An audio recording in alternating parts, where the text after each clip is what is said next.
दोस्त स्वागत है एक बार फिर से आपके हमारे यूट्यूब चैनल में। और इस वीडियो में हम करेंगे जो बीएड का एंट्रेंस एग्ज़ाम होने वाला है एचएनबी-जीयू का। तो यहाँ पे जो बीएड का एंट्रेंस एग्ज़ाम लगातार चल रहा है, जो सीयूट करा रहा है, सीयूट जो सेंट्रल यूनिवर्सिटी है, तो उसके द्वारा ये सारे एग्जामिनेशन हो रहे हैं, ऑनलाइन बेस्ड कंप्यूटर बेस्ड जो एग्जामिनेशन हो रहे हैं। तो उससे संबंधित हम यहाँ पे क्वेश्चन करेंगे। जो मैं ये पेपर कराऊंगा ये पुराना पेपर होगा, तो उसके आधार पर आप देख सकते हैं कि इसमें जो है किस प्रकार के क्वेश्चन जो है आ रहे हैं हमारे पास। तो सबसे पहले क्वेश्चन अगर आप देखेंगे तो इसमें क्या है कि अच्छा, जो इस समय जो एग्ज़ाम पैटर्न है वो भी अब चेंज हो गया है।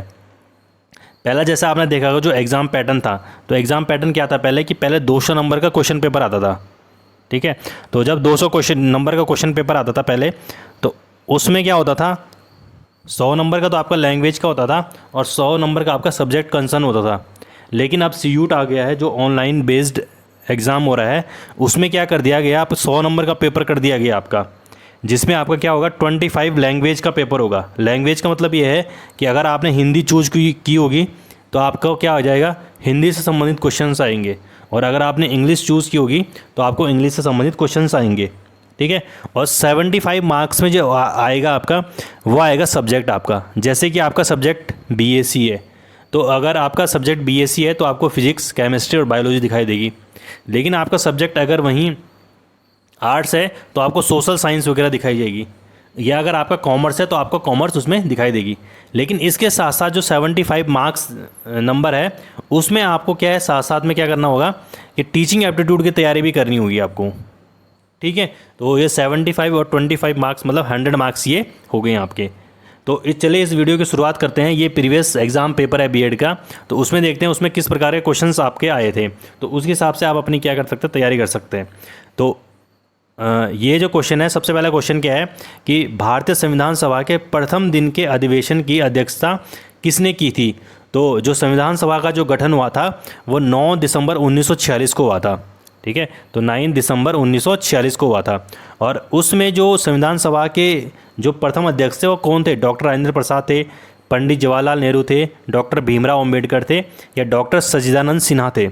तो जो संविधान सभा के जो प्रथम दिन के अधिवेशन की जिन्होंने अध्यक्षता की थी वो थे डॉक्टर सच्चिदानंद सिन्हा। और इन्हें बनाने का कारण क्या था, क्योंकि ये जो थे सबसे बुजुर्ग सदस्य थे। तो पहले दिन यह कहा गया कि जो सबसे बुजुर्ग सदस्य है वही इस अधिवेशन की अध्यक्षता करे। अगला क्वेश्चन है 102 कि किस वर्ष में बंगाल का 2 भागों में विभाजन हुआ।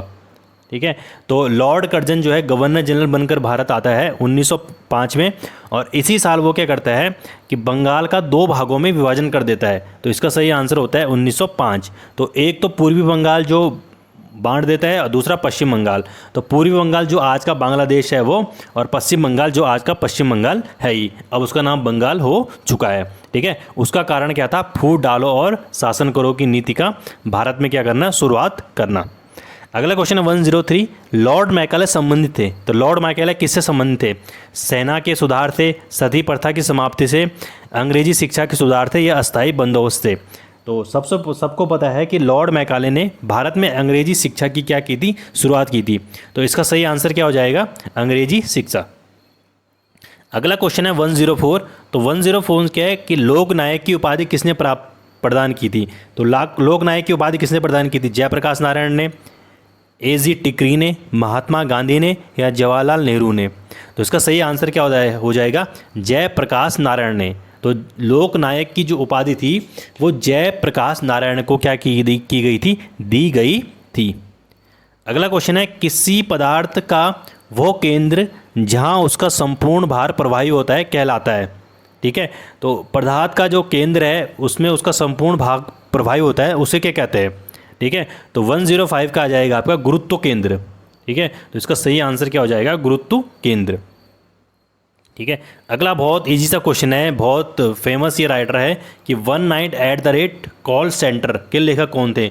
अनुराग माथुर थे, विक्रम सेठ थे, झुप्पा लाहिड़ी थे, या चेतन भगत थे। तो 106 का जो सही आंसर है वो है चेतन भगत। तो one night at the call centre उनके लेखक कौन है, चेतन भगत। 2 स्टेट्स भी किसने लिखी है, चेतन भगत ने लिखी है। तो एक बहुत ही फेमस जो है ये राइटर है। अगला क्वेश्चन है क्षेत्रफल के अनुसार भारत का विश्व में कौन सा स्थान है। ठीक है। तो क्षेत्रफल के अनुसार भारत में विश्व का कौन सा स्थान है? तो क्षेत्रफल के हिसाब से 10वां है, दूसरा है, 5वां है, 7वां है। तो देखो जनसंख्या के हिसाब से भारत का विश्व में दूसरा स्थान है, ठीक है, लेकिन क्षेत्रफल के हिसाब से भारत का कौन सा स्थान है? 7वां स्थान है। जबकि क्षेत्रफल के हिसाब से विश्व में पहला स्थान किसका है? तो वो है रसिया का। तो इसका सही आंसर क्या है? रसिया है। फर्स्ट अगर पूछेगा तो रसिया है। और भारत का कौन सा है? भारत का तो कौन सा है? 7वां है। अगला क्वेश्चन देख लेंगे हम। इनकम टैक्स से जुड़ा हुआ पैन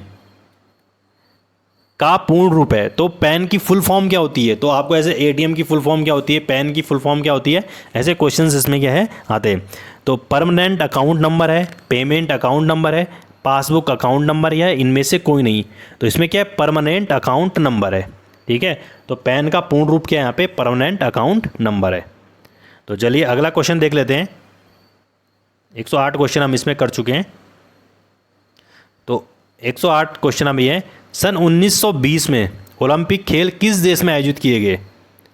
ठीक है, आयोजित होंगे लिख रखा है इसमें, लेकिन किस देश में आयोजित होंगे? तो ये 2020 में न होकर 2021 में हुए, ठीक है। तो इसके ऑप्शन हम पढ़ लेते हैं, फ्रांस, जर्मनी, ऑस्ट्रेलिया या जापान, ठीक है। तो इसका सही आंसर क्या है? जापान, ठीक है।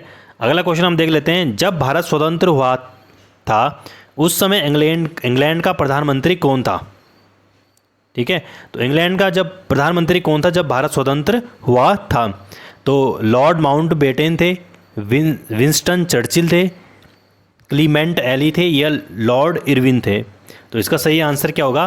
Clement Attlee. तो जब भारत को आज़ादी मिली थी तो उस समय जो इंग्लैंड के प्रधानमंत्री कौन थे? तो वो थे क्लीमेंट एली थे, ठीक है। आप इन क्वेश्चन को ऐसे करते जाइए और देखिए आपको कितना आ रहा है, ठीक है। अगला क्वेश्चन क्या है? 111, गांधी जी किसे अपना राजनीतिक गुरु मानते थे? दादा भाई नेहरू को मानते थे, गोपाल कृष्ण गोखले को मानते थे, बाल गंगाधर तिलक को मानते थे या जवाहरलाल नेहरू को मानते थे? ठीक है, तो 111 का सही आंसर आ जाएगा गोपाल कृष्ण गोखले। तो अगर जो गांधी जी थे उनके राजनीतिक गुरु कौन थे? गोपाल कृष्ण गोखले थे। अगला क्वेश्चन है, भारतीय राष्ट्रीय कांग्रेस के सर्वप्रथम मुस्लिम अध्यक्ष कौन थे? ठीक है, तो भारतीय राष्ट्रीय कांग्रेस के मुस्लिम अध्यक्ष भी रहे हैं, ठीक है। तो कौन से रहे हैं? अबुल कलाम आज़ाद, रफ़ी अहमद किदवई, M.A. अंसारी या बदरुद्दीन तैयबजी? तो जो कांग्रेस के जो अधिवेशन था उस अधिवेशन के प्रथम मुस्लिम अध्यक्ष कौन से? बदरुद्दीन तैयबजी। और ये 1887 का क्या था? मद्रास अधिवेशन था, ठीक है। और भारतीय राष्ट्रीय कांग्रेस की स्थापना कब हुई थी? 1885 में हुई थी। तो भारतीय राष्ट्रीय कांग्रेस के सर्वप्रथम मुस्लिम अध्यक्ष बदरुद्दीन तैयबजी थे। अगला क्वेश्चन आ जाएगा 113। तो 113 में क्या है? 1955 में बंगाल, मद्रास और बम्बई के प्रेसिडेंसी बैंकों को मिलाकर उनका राष्ट्रीयकरण किया गया था, वह क्या नाम था? ठीक है, पंजाब नेशनल बैंक था, सिंडिकेट बैंक था, स्टेट बैंक ऑफ इंडिया था या पंजाब एंड सिंध बैंक था? तो इसका सही आंसर हो जाएगा स्टेट बैंक ऑफ इंडिया। तो सही आंसर क्या हो जाएगा? State bank of India. अगला क्वेश्चन है, मानव शरीर में रक्त का थक्का किस विटामिन से बनता है? ठीक है, तो विटामिन के से बनता है, डी से बनता है, ई से बनता है या सी से बनता है? ठीक है, तो इसका सही आंसर क्या हो जाएगा? विटामिन के। तो मानव शरीर में जो रक्त का थक्का है वो किस विटामिन से बनता है? तो वो बनता है विटामिन के द्वारा। अगला क्वेश्चन आ जाता है 115 कि जो नाइट्रोग्लिसरीन है जो कि एक विस्फोटक द्रव होता है उसको क्या कहा जाता है? नोबल का तेल कहा जाता है, क्यूरी का तेल कहा जाता है, रोशन का तेल कहा जाता है या निम्फ का तेल कहा जाता है? ठीक है, तो इसका सही आंसर क्या हो जाएगा? नोबल का तेल। तो जो नाइट्रोग्लिसरीन होता है एक विस्फोटक द्रव होता है उसको क्या कहा जाता है? उसको कहा जाता है नोबल तेल, नोबल का तेल कहा जाता है। अगला क्वेश्चन है, हरित गृह प्रभाव मुख्यतः घटित होता है। तो जो हरित गृह प्रभाव होता है मुख्यतः कहाँ घटित होता है? वो वायुमंडल में कार्बन डाइऑक्साइड के कारण होता है या इंफ्रारेड विकिरण से होता है या वायुमंडल में नमी के कारण होता है या ओजोन परत के कारण होता है वो? ठीक है, तो जो हरित गृह प्रभाव होता है वो मुख्यतः घटित होता है। तो कहाँ होता है घटित? तो इसका सही आंसर हो जाएगा 116 का, वायुमंडल में जो कार्बन डाइऑक्साइड है उसके कारण क्या होता है? हरित गृह प्रभाव घटित होता है। ठीक है, अब अगला क्वेश्चन देख लेते हैं हम 117। तो आप 117 यहाँ पे आपको दिख रहा होगा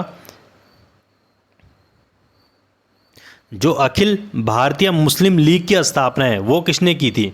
तो जो मुस्लिम लीग की स्थापना किसने की थी? सर सैयद अहमद खान ने की थी, सर मोहम्मद इकबाल ने की थी, या सर आगा खान ने की थी, या नवाब सलीम उल्लाह ने की थी? तो जो मुस्लिम लीग की स्थापना है वो 1906 में हुई थी और वो की थी नवाब सलीम उल्लाह ने की थी। ठीक है, इसके दो तीन थे जो इसके फाउंडर थे, उसमें सलीम उल्लाह एक थे। अगला क्वेश्चन तो बहुत इंपॉर्टेंट आता है कि विश्व तंबाकू रोधी दिवस कब मनाया जाता है? ठीक है, तो विश्व में तंबाकू रोधी दिवस कब मनाया जाता है? ठीक है, 30 सितंबर को मनाया जाता है, 20 अगस्त को मनाया जाता है, 12 जून को मनाया जाता है, या 31 मई को मनाया जाता है? ठीक है, तो जो विश्व तंबाकू रोधी दिवस कब मनाया जाता है? 31 मई को ये मनाया जाता है। अगला क्वेश्चन आ जाता है हमारे पास 119 कि राष्ट्रीय रासायनिक प्रयोगशाला क्या है? नेशनल जो केमिकल जो लेबोरेटरी है वो कहाँ स्थित है? चंडीगढ़ में, भावनगर में, पुणे में है, या पणजी में? ठीक है, तो इसका सही आंसर क्या हो जाएगा? पुणे। तो जो राष्ट्रीय जो NCL है, नेशनल केमिकल जो लेबोरेटरी है, वो पुणे में है। ठीक है, तो 119 का क्या हो जाएगा? सी हो जाएगा, पुणे। अगला क्वेश्चन है दक्षिण अफ्रीका से लौटने के बाद गांधी जी ने अपना प्रथम सत्याग्रह कहाँ शुरू किया था?